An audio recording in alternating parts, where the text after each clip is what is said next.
What is it about that charismatic person when they walk into the room? They don't just turn heads, but they elevate the entire energy in the room. That is compelling. There have been moments where you come into a room and just the whole room expands. What are the patterns in us, the ways of being that create that kind of an impact? Because it's far deeper than just the way someone looks. I know you're good looking. I know you got style. I know you got all that. And let's unpack what are the deeper things that we can actually dial up, that we have inside of ourselves, the authenticity that is our true nature, that when we shine that in greater ways with more intention, we become even more magnetic to the people that we want to attract in our lives. There's the kind of woman who does this. When she walks in the room, it captivates attention. And it's not that she's trying to impress people, but it's an embodiment of energy, an embodiment of presence that generates a natural admiration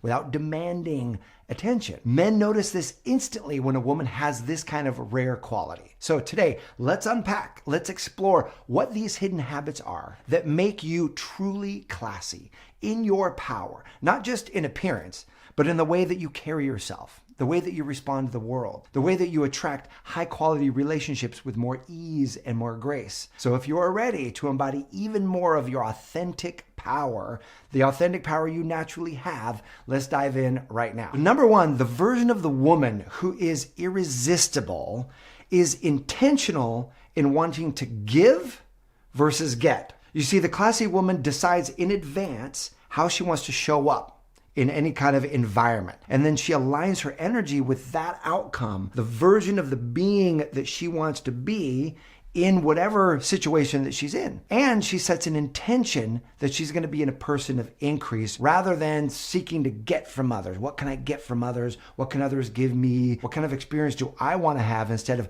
what kind of experience do I want to help create for everyone that I'm going to interact with? She doesn't get sucked in to the chaos or the drama of what might be going on around her, a group of friends and they're on in drama mode. She doesn't participate in that, right? She chooses in advance that she's going to be a person of increase. Because here's the key. When you take control of your energy before entering a space, you create a strong magnetic presence. Studies actually show that people are naturally drawn to those who exude certainty and alignment with their beliefs. And you and I both know that energy flows where our attention goes. And so when you focus your energy on the highest vision for yourself, and then you align with the outcome that you desire, you naturally elevate the space around you. As I was coming up in my speaking, teaching, and coaching career, I began to learn from experts and mentors, one of which is my mom. And we were going to this major networking event with people who were running $100 million businesses, $10 million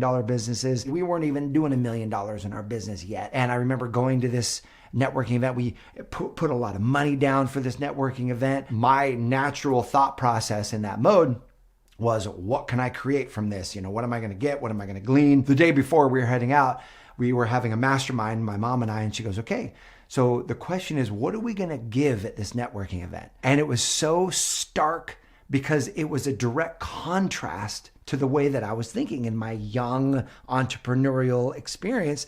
I was thinking, what am I going to get? And she gave me a great reminder. She goes, you cannot outgive God. When you show up to give, when you show up to be a person of increase, God will take care of the getting. You will activate receiving. It will come to you in waves. But most people miss this piece, is how can you give to others? And so it can be just giving presence. It can be giving belief in somebody's dream. It can be giving a contact or a network or a strategy or some advice or something like that as well. But just your giving with intention, whatever it is that would serve the person that's in front of you, that in and of itself activates a level of increase that you can't keep the good from coming to you. And so I put on that mindset and showed up with giving. And I had at least 3 people at that networking event goes, holy moly, like this is super refreshing.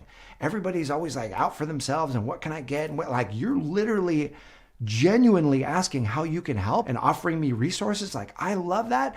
And then their response was, how could they help us? And we came out of that networking event with all kinds of affiliate partners and resources and assets, way more than if we had gone in just seeking to get. So the practical tip here is, before you enter a room, pause.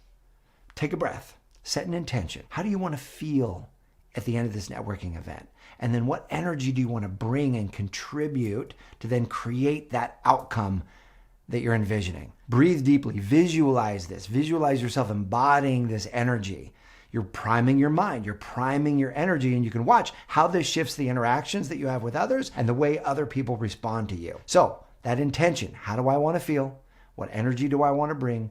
Breathe deeply and visualize. Now, the second pattern that we see with women who are classy, who are in their power, who are irresistible, is that they experience the present moment. You know, a truly classy woman understands that rushing carries anxious energy, and we can feel the interaction with somebody who's frantic, who's disjointed from the present moment. The classy woman, instead, she moves with intention, but she moves with presence. She allows herself to feel the moment. She allows moments to unfold naturally.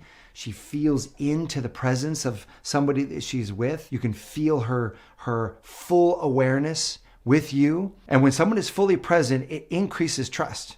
It increases influence. And studies actually show that people who are fully engaged with you through active listening, through mindful awareness, are perceived as more charismatic, more confident, emotionally intelligent. They're not looking around. They're not checking their phone. They're not looking to see who it might be more important for them to talk with. They're making you feel like the most important person in the room. This is amazing. It's a super valuable way of being. And the key is that stillness, this presence, is a habit. So when you're comfortable with presence, you exude confidence. When you're comfortable in your own skin, you exude this true power. And that's found in our ability to listen deeply and respond with clarity rather than reaction. I was watching the college football playoffs months ago. This one gentleman, he had won the game with his team, and so they wanted to interview him. So ESPN is there. You know, there's tens of thousands of people in the crowd. And there's noise and music and all kinds of stuff going on. And you've seen these kind of interviews where they're like, I just want to thank God. I want to thank my team, and I want to thank this and that. And there's nothing wrong with that. But they're enjoying the moment. They're just kind of responding. A lot of it sounds kind of rote, almost like what you're expected to say.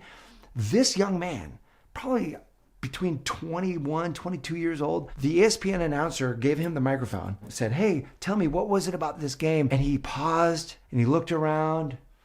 He took a deep breath in and he says, "I'm just so grateful for this moment."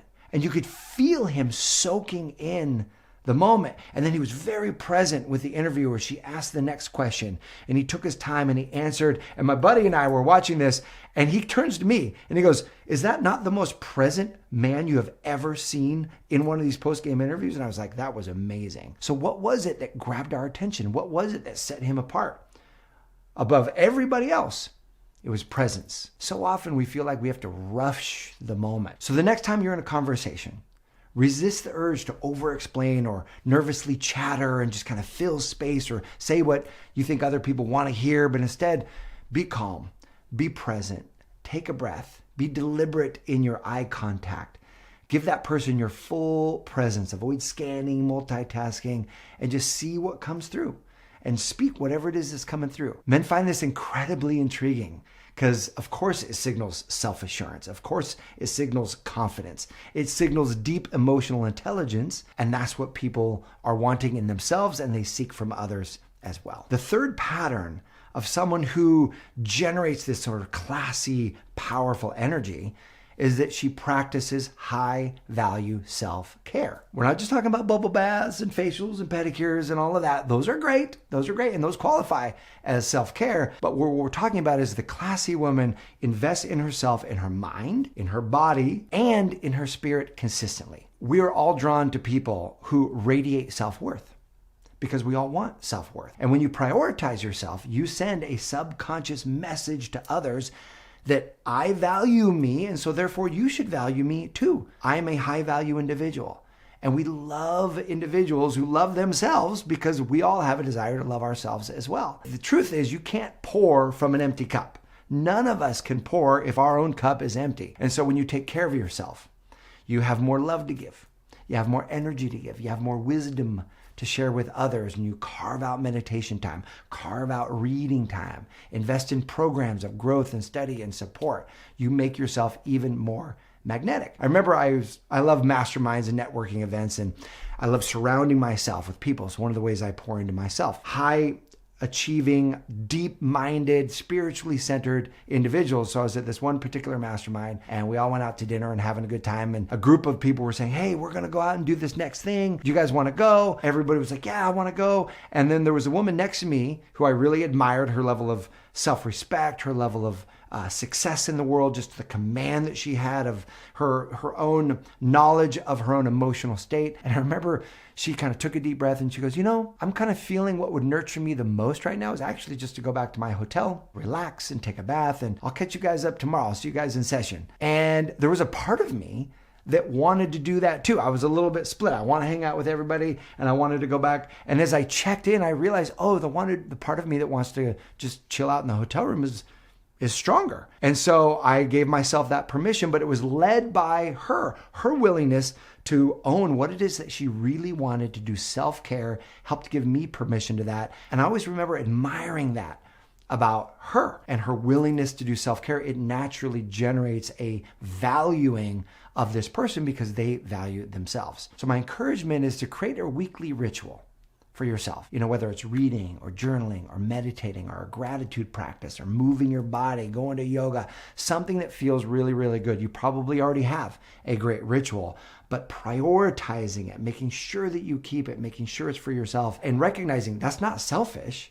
It's actually magnetic. It actually serves all areas of your life. The fourth pattern that I've really noticed in the person who comes from their authentic power, they're irresistible, they generate this sort of classy experience, is that she doesn't seek attention, but she attracts attention. So how do you do that? Because there's a big difference between demanding attention and attracting it. And here's the main difference. The classy human being doesn't chase validation.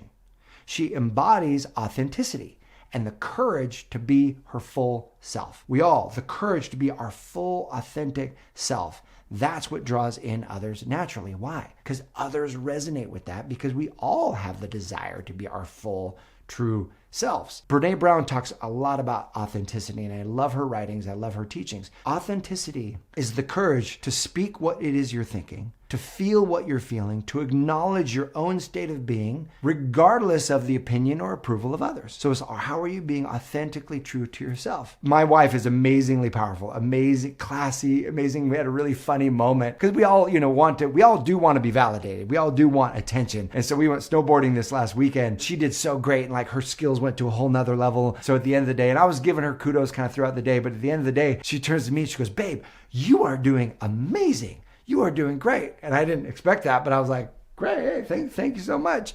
And I didn't say anything back. And she was like, truth be told, I'm actually giving you that compliment because I want you to compliment me again. And it made me laugh. She was being authentic in that moment. And yes, I know there was that part of her that was seeking the validation, but what made it irresistible, what made it beautiful was the authenticity to just call it out. It wasn't hidden agendas. It wasn't like manipulation, but it was just like, hey, I would really love in this moment the acknowledgement of how great I'm doing on the mountain. And so I loved it. I acknowledged her and we laughed. That kind of authenticity is so refreshing. It just draws us in. We love it. So when you embrace your true self without pretense, you cultivate deep, genuine relationships. That connection goes even deeper. Authenticity is the greatest magnet in terms of relationships. So when you live in alignment with your truth, you naturally draw in the right people, the right opportunities, the right beautiful benefits into your life without seeking approval. They naturally come to you. So instead of trying to impress others, the pattern is to focus on expressing who we are, expressing what we love, expressing what lights us up. People find that absolutely irresistible, that genuine passion, that genuine presence with others and with life and with ourselves. And so the fifth pattern is the woman who has power, the woman who has class, handles disrespect with poise, because things aren't always going to go our way. We're going to have challenges. We're going to have friction with others. We're going to have things that come up. But Does it rattle us to the core? The person who gets really swayed when they meet with challenge versus the person who can be centered, whether it's disrespect or someone else pushing the boundaries or even just a challenge in life. Have you ever seen somebody shut down rudeness without raising their voice? Or when someone is being pushy, right? Like they're pushing their wants, their needs, and a woman is strong, assertive without losing her temper. The calmest one in the room is the one who has the most power. That is power in action. When you can be assertive, when you can engage, when you can be intentional without getting sucked into the drama of others. And there's a psychological truth that people respect those who set boundaries with calm, grounded assertiveness. It shows emotional intelligence. It shows unshakable self-worth. Grace is the highest form of strength in us. Choosing not to engage in negativity while standing firm in our boundaries is the mark of true power and self-mastery. So instead of reacting emotionally, getting sucked into their pattern or their energy, we take a breath and we intentionally respond with calm strength. Whatever your boundary is, you can say something like, I don't allow people to speak to me that way. And you're drawing a clear boundary. That is power. That is calm, that is confidence, and that demands respect. The truth is, every one of us have this amazing power, this amazing authenticity to harness these patterns that others find irresistible, that others find magnetic. Why? Because it helps unleash them to their true selves as well. It's how we carry ourselves with intention in every situation. These habits aren't just things that men notice. The truth is they make all people take notice. There are individuals who say, I want to be like them when they grow up. Well, what is that pattern? That pattern is a way of being where they know themselves. They're authentic in their own space. They're grounded. They're present. They're powerful. They speak up for themselves. That creates this irresistible energy that people are drawn to. So I would love to hear from you. Which of these habits do you already practice, right? Which are the ones that maybe you want to dial up more in your life? Go ahead and drop that in the comments below. I'm going to love to check that out. And know this, your presence in people's lives is an absolute blessing. You are already raising the beautiful positive energy of people that you interact with. And so I appreciate you learning, diving deep, bringing even more love, even more light to the world. Thank you so much for watching. I'll see you soon.